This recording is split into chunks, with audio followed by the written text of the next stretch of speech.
Dünya Uyghur Kurultayı bilen Amerika Kişilik Hukuk Kuruluşu iki organ birleşip Xitay hükümeti üstüden Argentina'daki Federatsiya sotuğa ersundi cinayi işler boyunca. Endi meniki bilişimçe dünyada müştak işini kığıl bulduğun fakat işkilam devlet var. Onun birisi şu Argentina. Özü demokrat devlet, berip kiliş biraz kolaylık. Şuna Dünya Uyghur Kurultayı bilen Amerika Kişilik Hukuk Kuruluşu işki organ müşi devletini tallap şu yege ersundi. Yani bir devletki kişiler özüneki hükümeti, hakimiyeti üstüden yan bir devletki federatsiya sotuğa arz kığıl bulduğun devletten ikisi varken benim bilişimçe birisi şu Argentina. Şuna bu iş yüz berdi. Bununki bir kısım cereyanları varken hazır kadar ben de tüyön teşhir baksam Argentina'dan bu arznamını kabul kılmaganlık, doğruluk da bir karar çıkmaganda kılıdı. Assalamu alaykum. Vatan Qutquluş topidagi qarindoshlar, yaxshimisizlar? Ma Erkin Sidiq efendim şu 26-sizlar video chiqib qolgan so'zga. Endi buningda manda deyilibdi başdalar. Oxirini anlamadım.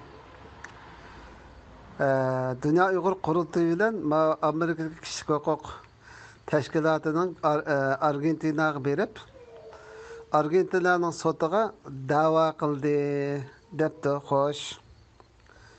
Bir yerde Erkin Sidiq efendim şuna depti ki bir devletin fuqaralari özünün hükümetinin natoğru yerlerini dava kılışkı doğru kelse şunda devletin dünyada ikisi varken birisi Argentina'mış. Bir yerde ne mi gap çıktı dese neçe vaxtınızı bulavatkan şu halkın içindeki cidal şu. Xitayning hükümetini, Cumhuriyetlerinin hükümetini biz tecavüzcü hükümet deb tanıyımız.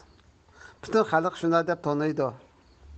Endi bu Kurultayning, yani Kurultayning Ali maslahatchisining gibi qaraganda Xitayning hükümetini tecavüzcü hükümet, biz onun fuqarası emas, biz o taraftan Xitayning tecavüzcü hükümeti taraftan tecavüzge uçurgan bir halk, tecavüzge uçurgan bir devletten halkı demey, bir yerde anda gapni qipti. Demek bular Xitayninki tecavüzcü hükümetini